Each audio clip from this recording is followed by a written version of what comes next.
আমাদের খাদিজা এডিটিং এর সকল প্রকার পার্ট গল্প দেখতে আমাদের চ্যানেলটি সাবস্ক্রাইব করে পাশে থাকা বেল আইকনটিতে ক্লিক করে অল নোটিফিকেশন অন করে দিন।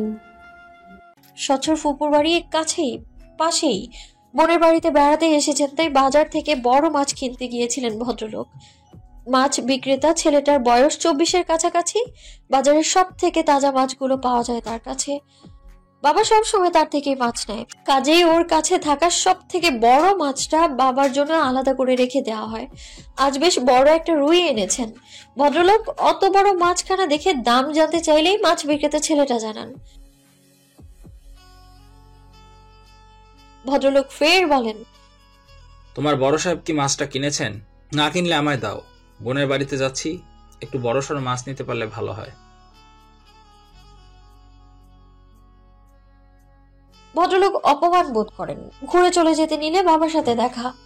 আলাপ বিনিময়ের এক পর্যায়ে মাছের ব্যাপার উঠলে বাবা তাকে মাছটা দিয়ে দেন। পরপর 2 দিন বাবার সাথে ভদ্রলোকের বাজারে দেখা হয়। চায়ের দোকানে বসে ঘন্টাখানেক আড্ডা হয়। আমাদের বাসায় দাওয়াত করলে ভদ্রলোক জানান অন্য কখনো আসবেন তিনি। তার অফিসের কাজে আজই ফিরতে হবে তাকে। বাবা কিছুটা দুঃখ পায়, এতদিনের পুরনো বন্ধুকে পেয়েও একবেলা খাওয়াতে পারলো না, ব্যাপারটা দুঃখজনক। বাড়িতে খাওয়াতে না পারলেও বাবার জোরাজোরিতে বাজারের একটা হোটেলে সকালের নাস্তা করলো দুজন। কথায় কথায় পরিবারের কথাও উঠলো। সচ্ছর বয়স হয়ে যাচ্ছে, বিয়ে শাদী করানো প্রয়োজন। বাবাও তখন চট করে আমার কথা বলে ফেললেন। মোটামুটি দুজনে নিজেদের মধ্যেই সিদ্ধান্ত নিয়েছিলেন, কেবল পরিবারের সদস্যদের সিদ্ধান্তের অপেক্ষা ছিল। বড় চাচা মারা যাওয়ার পর থেকে যেহেতু বাবাই আমাদের বংশের মাথা, সেহেতু তিনি কারো পরামর্শ নেওয়ার থেকে নিজের মতামত জানানোটাকেই বেশি প্রাধান্য দিলেন। বাড়ির পরিবেশ তখন থমথমে। আমি কোনো কথা ছাড়াই নিজের রুমে ফিরে গেলাম। বিয়ে নিয়ে টুস শব্দ পর্যন্ত করলাম না। হিসাব নিকেশ করে 3 দিন পর মামার সাহায্যে বাড়ি ছাড়লাম আমি। কিন্তু সেদিন সচ্ছর রাজশাহী থেকে এসেছিল আমার সাথে দেখা করতে। গুরুজনদের মতামতে সে বিশ্বাসী নন। সে নিজ থেকে বিয়ের বিষয়ে আমার সাথে সামনাসামনি আলোচনা করার সিদ্ধান্ত নিয়েছিল। এই কথা আমার বাবা ছাড়া অন্য কেউ জানতো না। কিন্তু সচ্ছর কষ্ট করে আমাদের বাড়ি পর্যন্ত আসতে হলো না, স্টেশনেই আমার সাথে দেখা হয়ে গেল। ততক্ষণে বাড়িতেও জানাজানি হয়ে গেল আমার পালানোর কথা। স্টেশনে এক দেখাতে সচ্ছর আমাকে চিনে ফেলার কারণ একটাই, তাকে আমার ছবি দেখানো হয়েছিল। 1খানা নয়, 5খানা। বর্তমানে সচ্ছর বাবাকে এই প্রথম দেখলাম আমি। চেহারার গড়ন পুরোটাই স্বচ্ছ তার বাবার থেকে পেয়েছেন। সচ্ছর একটা বোন আছে, নাম স্নিগ্ধা। বয়সের দিক থেকে হিসেব করলে আমার ছোট হবে সে। ওদের বাড়িতে যখন গিয়েছিলাম তখন দেখা হয়নি আমাদের। মেয়েটা মিষ্টি, চেহারার ধরন অনেকটা সচ্ছর মায়ের মতো, গায়ের রংটাও তার মতোই। মেয়েটা 2-1 পলক আমায় দেখে চোখ ফিরিয়ে নিল। অস্বস্তি হলো আমার। পছন্দ হয়নি নাকি? বলেছিলাম কিছু ভুল বুঝাবুঝি হয়ে গেল মাঝখানে, এখন সেটা নিজেদের মধ্যে গুছিয়ে নেওয়া ভালো। কি বলিস ইমতিয়াজ? বাবার কথায় সচ্ছর বাবা তেমন একটা প্রতিক্রিয়া করলেন না, তবে সচ্ছর মা গমগমে কণ্ঠে বলে উঠলেন, যা ঘটে গেছে তা থাক না ভাইজান, পুরনো জিনিস ঘেটে দেখার কিছু নেই। তার কথায় স্পষ্ট বোঝা যাচ্ছে সে কোনো বোঝাপড়ায় আসতে চাইছেন না। হয়তো তিনি স্বচ্ছর সাথে আমাকে জড়াতে চাইছেন না কোনোভাবে। আমার জ্বলে ওঠা আশার আলো পুনরায় মৃদু হয়ে গেল। হয়তো খানিক বাদে ধপ করে নিভে যাবে। মা বলে উঠলেন, তা বললে হয় নাকি বাপা? বাচ্চারা ভুল করবে, স্বাভাবিক। ওদের ভুলটা শুধরে দিয়ে নিজেদের মাঝে দূরত্ব ঘুচিয়ে আনা অবশ্যই জরুরি। মায়ের কথায় সায় দিলেন বাবা। আমি তখনও চুপটি করে দাঁড়িয়ে আর চোখে স্বচ্ছকে দেখলাম। সে বরাবরের মতোই শান্ত। মানুষটা নিজেকে এতটা শান্ত কি করে রাখে? কোনো পরিস্থিতিতেই যেন তাকে টলাতে পারে না। আমি চোখ ফিরিয়ে নিলাম। বড়দের মাঝে অনেক কথা হওয়ার পর আমার পালা এলো। স্বচ্ছর মা সবার সাথে অনেকটা স্বাভাবিকভাবে কথা বলেও আমার সাথে সেইভাবে কথা বললেন না। মুখের ভারী ভাব ধরে রেখে কথা বললেন, তোমার বিয়েতে মত নেই এটা বাড়িতে বললে না কেন? আমি ঠিকভাবে কিভাবে জবাবটা দিব খুঁজে পেলাম না। আসলেই তো কেন বাসায় জানালাম না? বাসায় জানানোর কথা তখন আমার মাথায় আসেইনি। রাগের বশীভূত হয়ে জ্ঞান হারিয়েছিলাম আমি। মাথায় যেটা এসেছে সেটাই করেছি। সাথে আমার অকেজ ও মামা তো আছেই।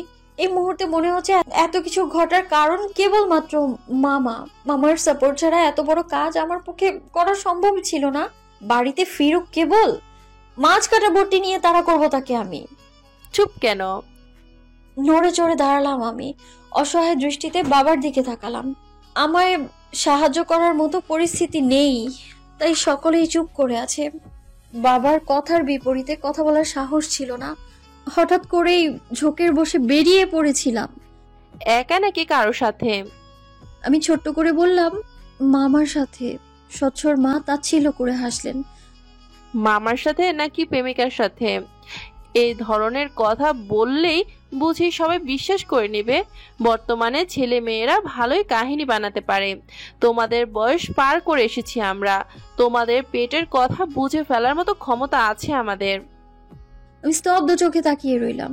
এমন কিছু হতে পারে ভাবনার বাইরে ছিল। দেখলাম বাবা, মা, ভাইয়া তারাও অনেকটা স্তব্ধ হয়ে গিয়েছে। হয়তো তারাও ভাবেননি এমন কিছু বলবেন উনি। আমার চোখে ততক্ষণে জল চলে এসেছে। শেষে কিনা নিজের চরিত্রেও তকমা লাগিয়ে দিলাম।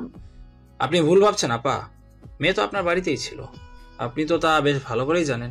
তাছাড়া রাজশাহী পর্যন্ত তো আদ্রিতা স্বচ্ছর বাবার সাথেই ছিল, হয়তো আদ্রিতা স্বচ্ছকে চিন্ত নাই আর কি।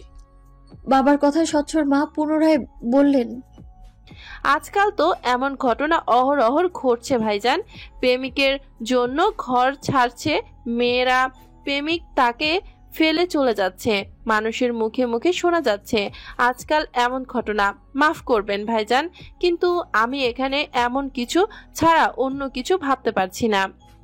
আমার বলার মতো কিচ্ছু রইল না। বাবাকেও দেখলাম কেমন নিভে গেছে। হয়তো তিনিও জোর দিয়ে কিছু বলতে পারছে না। এই প্রথম আমি বাবাকে হেরে যেতে দেখলাম। আমি তাকে হারিয়ে দিয়েছি, পরিবারের কাছে, আত্মীয়দের কাছে এবং গোটা সমাজের কাছে। আমি সব সময় চাইতাম বাবাকে হারাতে, কিন্তু আজ বাবার এই হেরে যাওয়া আমায় বিধ্বস্ত করে তুলছে, ভেঙে গুড়িয়ে দিচ্ছে। আমি এইভাবে কখনো হারাতে চাইনি তাকে, না চেয়েছি নিজেকে এইভাবে বিলীন হতে দিতে। আমি জলে ভরা চোখে স্বচ্ছকে দেখলাম। সে এখনো আগের মতোই বসে আছে। সে কি আমার হয়ে একটা শব্দ বলতে পারতো না? পারতো না আমায় নিয়ে মিথ্যে অপবাদ থেকে রেহাই দিতে? হয়তো পারতো, তবে সেটা তার প্রয়োজন মনে হয়নি।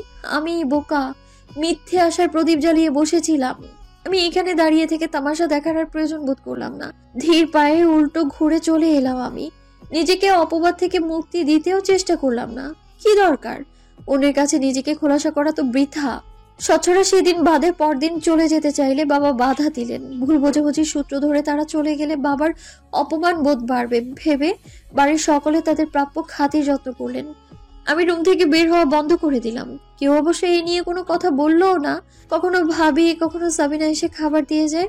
এর মাঝে অভাবনীয় এক ঘটনা ঘটলো। সেদিন বিকেলের কথা। কোনো কাজ না থাকায় অধিকাংশ সময় আমি ঘুমিয়েই কাটাই। ঘুমে কোনো ক্লান্তি নেই আমার। আমি যখন তখন ঘুম থেকে উঠে বারান্দায় বসে বইয়ের পাতা উল্টাচ্ছি। হঠাৎ দরজায় ঠক ঠক শব্দ। আমি বইয়ে নজর রেখেই বললাম, আয়। ভেবেছিলাম সাবিনা এসেছে। এমন সময় সাবিনা ছাড়া অন্য কারো আসার কথা না, কিন্তু কেউ এলো না। পুনরায় ঠক ঠক শব্দ। আমি কপালে ভাঁজ ফেলে উঠলাম। খানিকটা বিরক্ত হয়েছি বই কি, দরজা লক করা নেই, অযথা নক করার কি প্রয়োজন? উঠে গিয়ে দরজা খুলতে খানিক চমকালাম।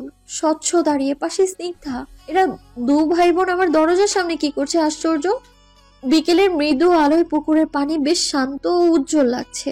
বাঁধানো পাড় জুড়ে লুটিয়ে আছে বাদাম গাছের লালচে সবুজ পাতা। রোজ নিয়ম করে ঝাড় দেওয়ার পরেও তাদের খুঁজে পাওয়া যায় শান্ত পুকুরের জলে এবং তার পাড়ে। গতকাল মায়ের আচরণের জন্য দুঃখিত। স্বচ্ছর কথায় মৃদু হাসলাম। দৃষ্টি স্থির রেখে লঘু গলায় বললাম, এটা বলতেই ডেকেছেন বুঝি? ঠিক তা নয়। তাহলে? স্নিগ্ধা আপনার সাথে পরিচিত হতে চেয়েছিল। তাছাড়া আমি সত্যি মায়ের আচরণের জন্য সরি ফিল করছিলাম। কথা বলে যদি সবটা ক্লিয়ার করা যেত। আমি মাথা ঘুরিয়ে পাশ ফিরলাম। জড়সড় হয়ে মেয়েটা স্বচ্ছর পাশ ঘেঁষে দাঁড়িয়ে আছে। চোখের দৃষ্টি এলোমেলো। মেয়েটা নিশ্চিত কারোর সাথে সহজভাবে মিশতে পারে না। পরিস্থিতি ভিন্ন হলে হয়তো আমি নিজেই ওর হাত টেনে পাশে বসিয়ে গল্প জুড়ে দিতাম, কিন্তু এখন সেসব কেবল দিবা স্বপ্ন। আমাদের মাঝে বিশাল এক পাহাড় তৈরি হয়েছে, যা পার হওয়া সম্ভব নয়। আমার পরিচয় দেওয়ার নতুন কিছুই নেই। আপনার মা গতকাল যা বলেছেন তা যথেষ্ট আমায় জানতে। আমার এমন কথায় স্বচ্ছ খানিক রাগলো বোধ হয়। তার শীতল চোখগুলো কেমন কঠিন হয়ে উঠল। গলার স্বরও খানিকটা কঠিন হলো। মায়ের আচরণের জন্য দুঃখিত আদ্রিতা। সবসময় সব কথা আঁকড়ে ধরে বসে থাকলে চলে না। কিছু সময় তা যেতে দিতে হয়। আশা করছি আপনি সেসব ভুলে যাবেন। আমার এত হাসি পেল, আমার এতটা অপমান করার পর বলছে সেসব ভুলে যেতে। এটাই কি সেই স্বচ্ছ যার প্রতিটা কথা আমি নতুন ভাবে আকৃষ্ট হতাম? এটাই কি সে যাকে আমি অন্য 10টা পুরুষের থেকে ভিন্নভাবে আবিষ্কার করেছিলাম? আমার আবিষ্কার করা সেই অতুলনীয় মানব পুরুষটির সাথে এই পুরুষটির কোনো মিল পেলাম না। একই দেহে যেন দুটো সত্তা খুঁজে পেলাম আমি, যার একজন অতুলনীয় ব্যক্তিত্বের অধিকারী আর অন্যজন মায়ের হাতের ছোট্ট পুতুল। আমি বড় করে শ্বাস ফেলে ঘুরে দাঁড়ালাম, মুচকি হেসে বললাম, আমায় মনে রেখেছেন তার জন্য ধন্যবাদ। গতকালের পর আপনার দেখা পাবো আমি ভাবিনি। এখন যাওয়া যাক, মা নাস্তা রেডি করেছে আপনাদের জন্য। কথা শেষ করে দুপায়ে এগোতেই পেছন থেকে স্বচ্ছ বলে উঠল, পালিয়ে যাচ্ছেন? আমি হাসি মুখে জবাব দিলাম, কোনো অন্যায় করিনি আমি, তাই পালানোর প্রশ্নই আসছে না। আমি আপনার এড়িয়ে যেতে চাইছি। আমি এইভাবে বলবো তা হয়তো স্বচ্ছ বুঝতে পারিনি, কাজেই কিছুটা হেনস্থ হলো বলে মনে হলো আমার। আর যাই হোক, ছোট বোনের সামনে কোনো মেয়ে এভাবে বললে সম্মানে আঘাত আসবে, এটাই স্বাভাবিক। বসার ঘরে আসতেই দেখলাম স্বচ্ছর বাবা মা দুজনেই সেখানে। আমার পিছু পিছু স্বচ্ছ স্নিগ্ধাকে দেখে স্বচ্ছর মায়ের কপাল কুঁচকে এলো।